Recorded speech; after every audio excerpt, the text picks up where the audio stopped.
Assalamualaikum warahmatullahi wabarakatuh. Baik, kita lanjutkan pembahasan kita dalam matematika. Materi kita selanjutnya adalah integral.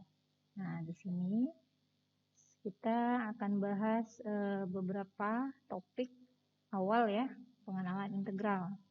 Yang pertama adalah antiderivatif atau anti-differentiation, atau disebut juga ini anti turunan ya. Kemudian di sini juga akan kita bahas mengenai integral tak tentu atau disebut sebagai indefinite integral. Nah, selanjutnya kita bahas antiderivatif sebagai luas daerah. Ya. Kemudian luas daerah dan kaitannya dengan integral tentu. Dan terakhir adalah sifat integral tentu. Nah, ini materi kita yang akan kita bahas. Tapi mungkin dalam proses penjelasan di video nanti akan dibagi menjadi beberapa video. Kita lihat waktu ya untuk menyesuaikan supaya nggak terlalu panjang durasinya. Oke, kita lanjut. Kita masuk yang pembahasan pertama mengenai antiderivatif atau anti-differentiation. Nah, antiderivatif adalah kebalikan dari derivatif atau turunan. Jadi disebut juga sering disebut sebagai anti turunan. Jadi ketika kita mencari antiderivatif berarti kita mencari lawan dari turunan fungsi yang pernah kita bahas sebelumnya. Nah, misal diberikan fungsi fx dan misalkan ini fx besar ya, adalah fungsi yang sedemikian hingga turunan dari f besar x tadi adalah fx ya, fx kecil.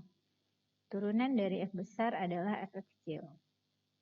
Atau dalam notasi Leibniz kita tuliskan d dx dari fx sama dengan fx ya. Jadi kita punya fungsi f kecil x ya, fx kecil ya, dan kita punya fungsi fx besar. Fx besar adalah turunan fx besar adalah fx kecil. Jadi itu yang kita punya dulu. Contoh nih, jika kita punya fx-nya adalah 2x, maka fx besar adalah x kuadrat. Kenapa? Karena x kuadrat adalah antiderivatif untuk fx. Dari mana kita tahu ini adalah antiderivatifnya? Kalau kita turunkan x kuadrat, hasilnya itu sama dengan 2x. Ya, kembali ke fx tadi, 2x. Tetapi ada juga fungsi lain yang turunannya juga 2x.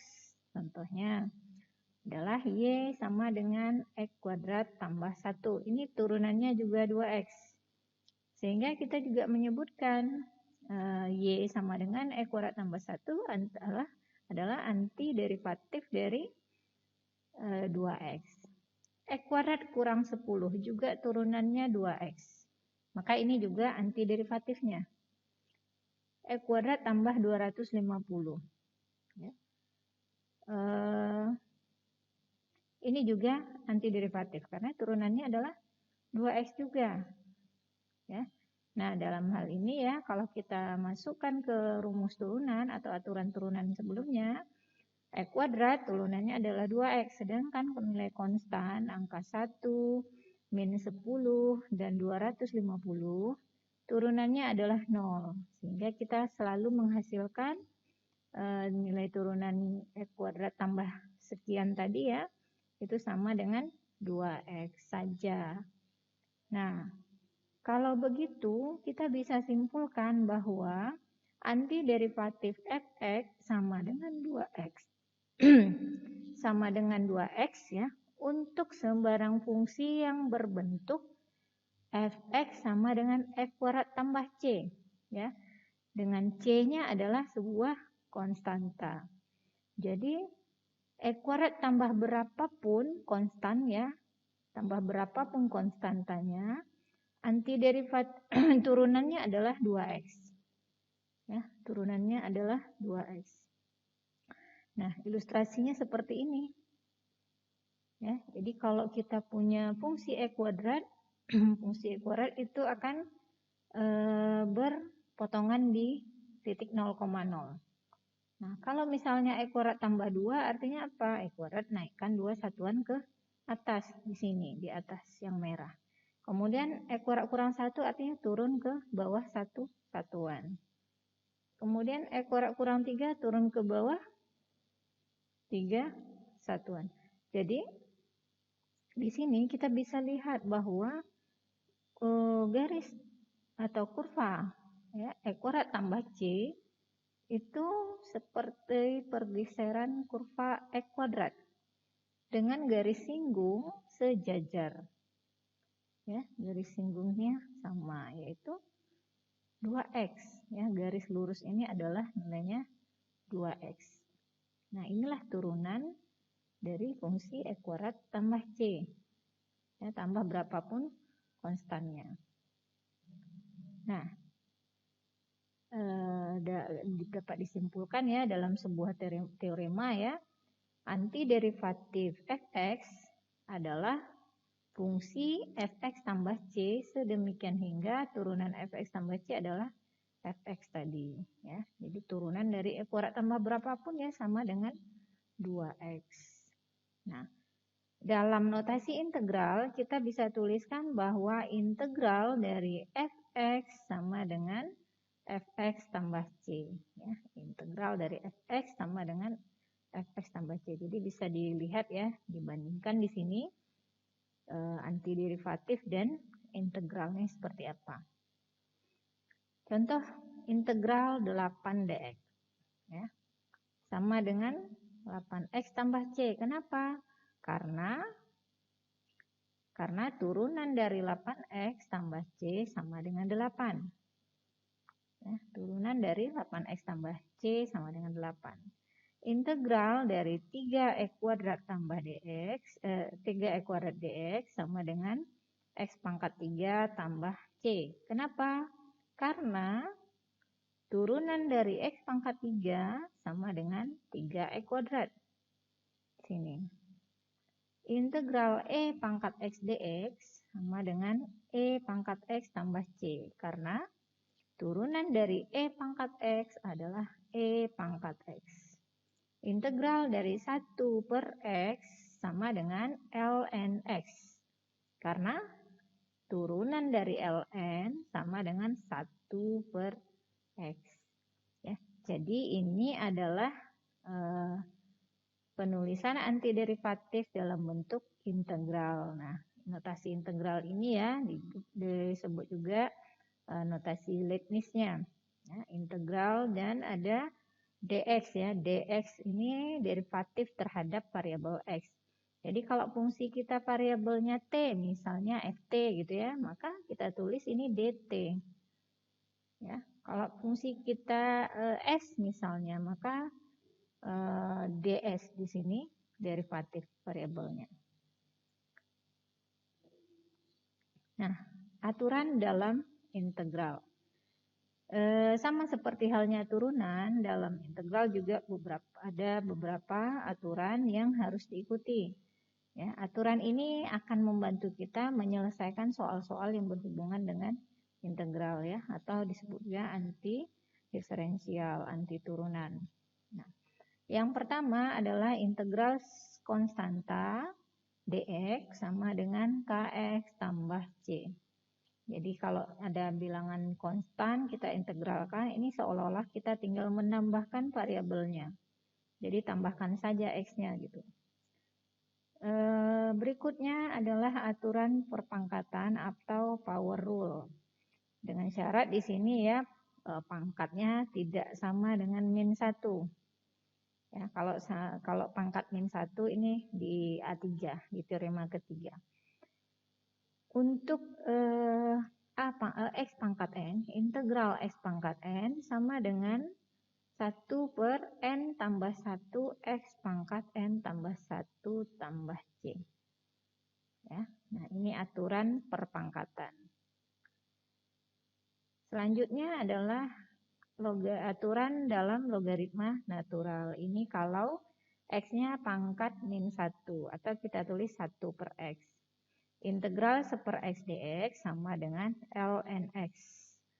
Syarat di sini ya, kondisi yang harus dipenuhi, X-nya harus positif.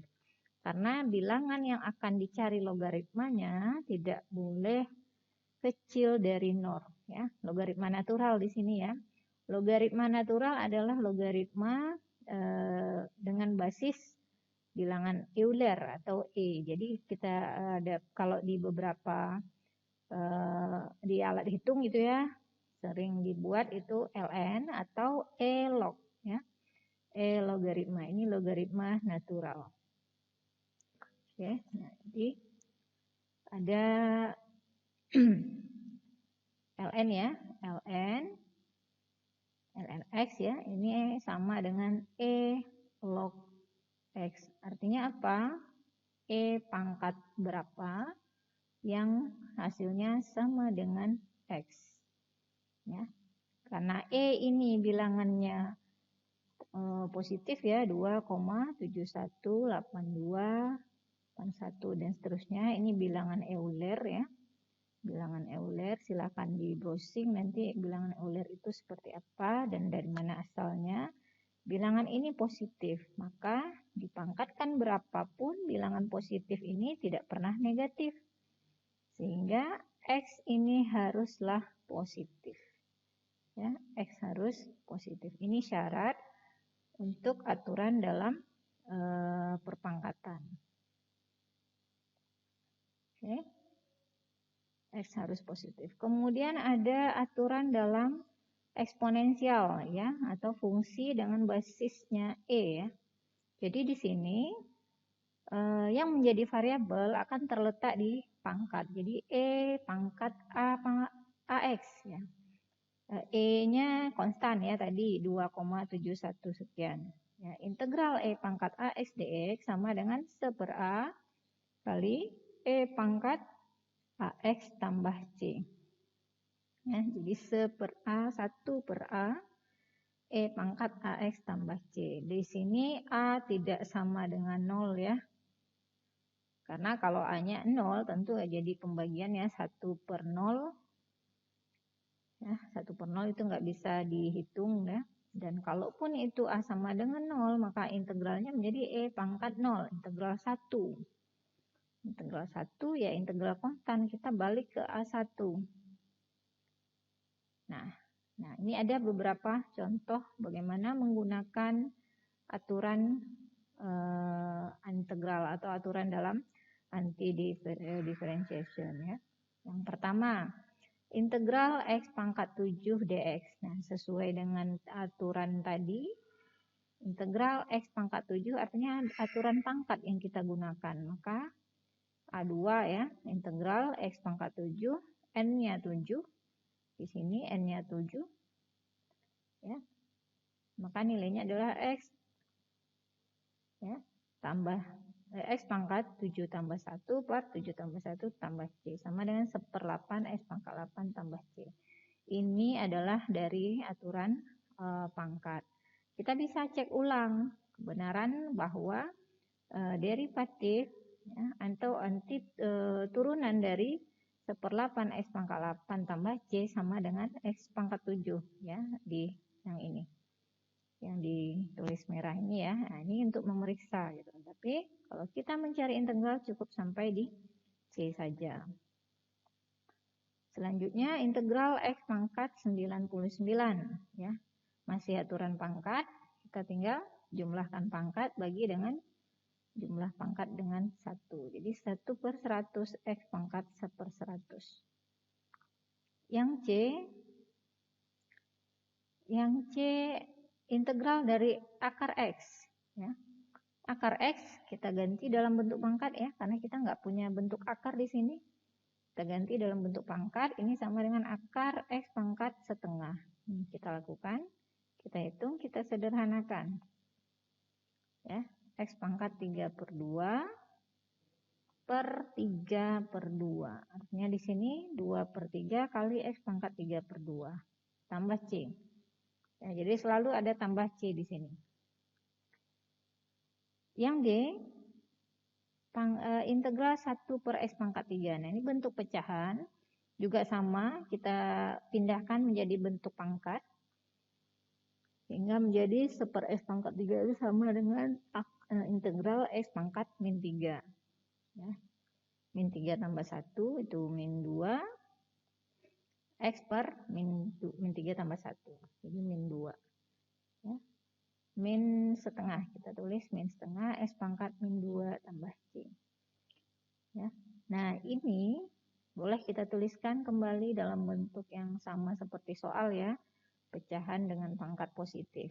Ya, min 1 per 2x kuadrat tambah C. Nah, ini integralnya. Kenapa selalu ada tambah C? Nah, yang tambah C inilah yang disebut sebagai hasil integral tentu. Jadi, integral tak tentu ya, atau indefinite integral. Ya, indefinite integral artinya tidak punya batas atas dan bawah dalam integralnya. Jadi nanti ya untuk membedakannya dengan definite integral itu kita bahas di topik berikutnya. Oke, ini sifat dalam antidiferensial atau sifat integral. Yang pertama konstanta boleh kita keluarkan dari proses integral.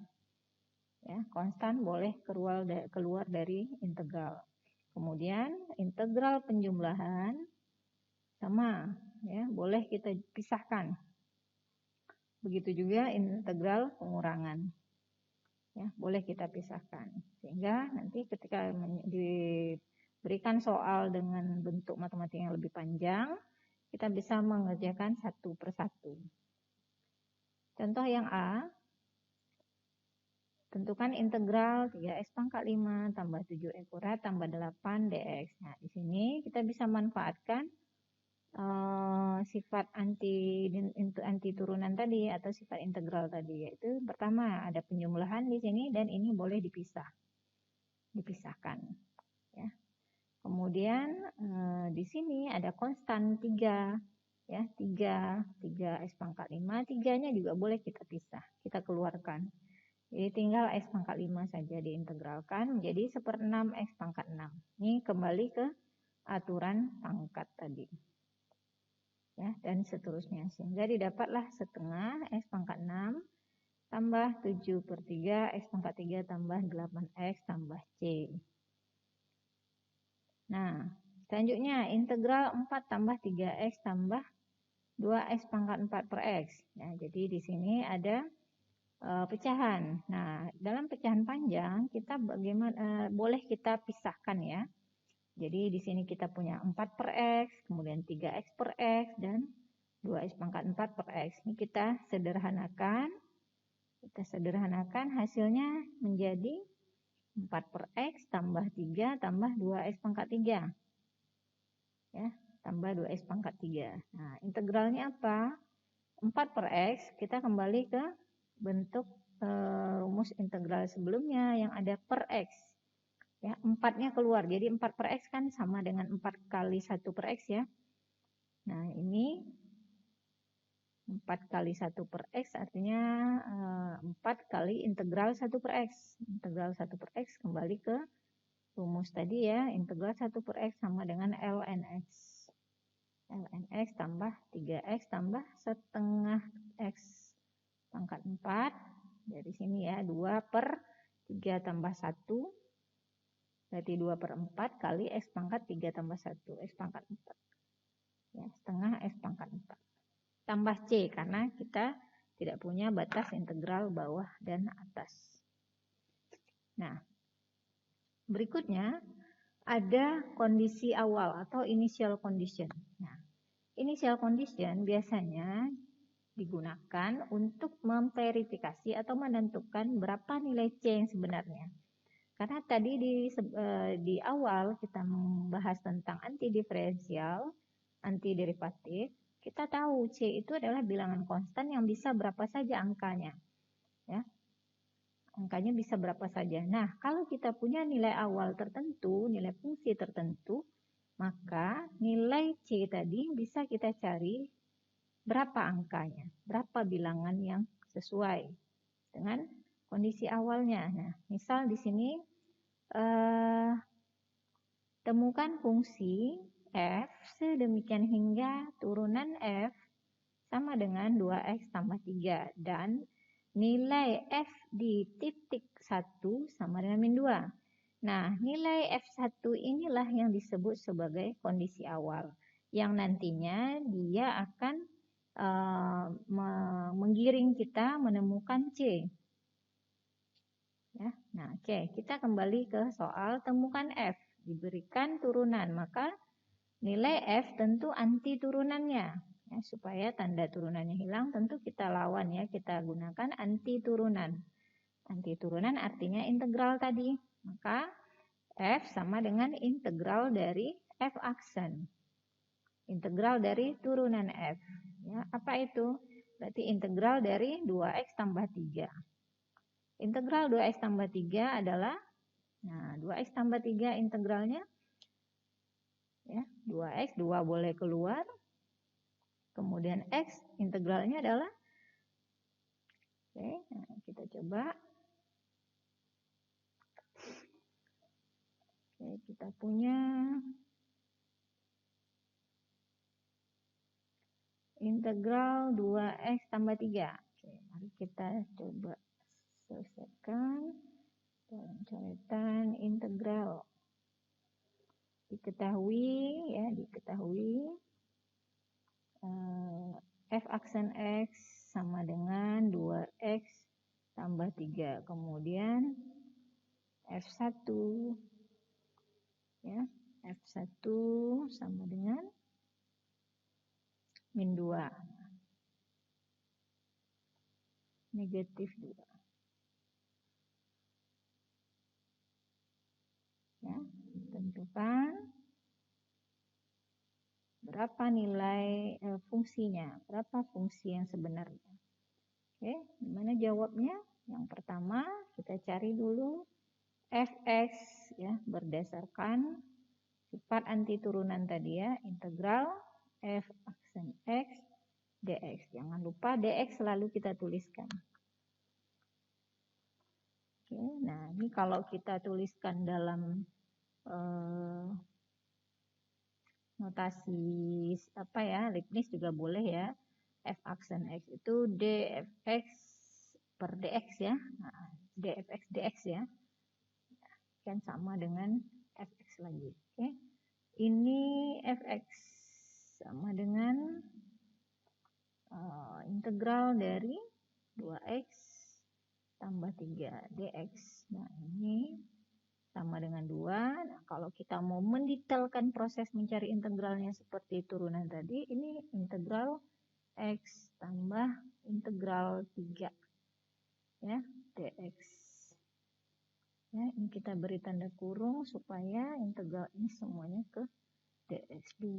Nah, ini adalah sesuai dengan rumus atau aturan integral untuk pangkat ya. Kali ini sebenarnya pangkat 1 gitu. Pangkat 1 ini 1 per 1 tambah 1 kali x pangkat 1 tambah 1. Tambah integral 3 sama dengan 3x. Integral konstanta. Tambah c karena kita nggak punya batas integral. Ini 2, ini 2. Jadi habis tinggal e kuadrat tambah 3x tambah c. Nah, kita punya C ini bilangnya berapa sih? Ya, tentu ya, C ini konstan, bisa berapa saja. Tetapi karena kita punya nilai F1 sama dengan min 2, maka C bisa kita cari. Ya, kita cari. Bagaimana? F1 sama dengan 2. Artinya apa? 1 kuadrat tambah 3 kali 1 tambah C sama dengan min 2. Ya, maka 1 tambah 3 tambah C sama min 2, C-nya adalah min 2 kurang, ini 1 tambah 3, 4 ya. Kurang 4, maka min 2, min 6. Sehingga fungsi yang sesuai adalah E kuadrat, ya dari sini ya, min 6, ganti ke sini. Ya, E kuadrat tambah 3X, ya, kurang 6. Nah, ini Fx yang sesuai dengan nilai awal F1 sama dengan min 2 tadi. Oke, nah jadi nilai awal ini akan membantu kita mengidentifikasi fungsinya seperti apa. Oke. 6 ya. Jadi ini contoh nih, ada kemungkinan C itu ada banyak sekali. Seandainya kita tidak diberikan F1 sama min 2, maka C-nya bisa mana saja dari gambar ini, dari 5 ini. Ya, tapi karena kita diberikan F1 sama dengan min 2, maka C-nya haruslah min 6. Jadi fungsinya ini, E kuadrat tambah 3E kurang 6, ya, kurvanya yang pink. Oke, nah sampai di sini kita stop dulu. Mengenai antiderivatif dan integral tak tentu. Baik, semoga video ini bisa membantu. Terima kasih. Assalamualaikum warahmatullahi wabarakatuh.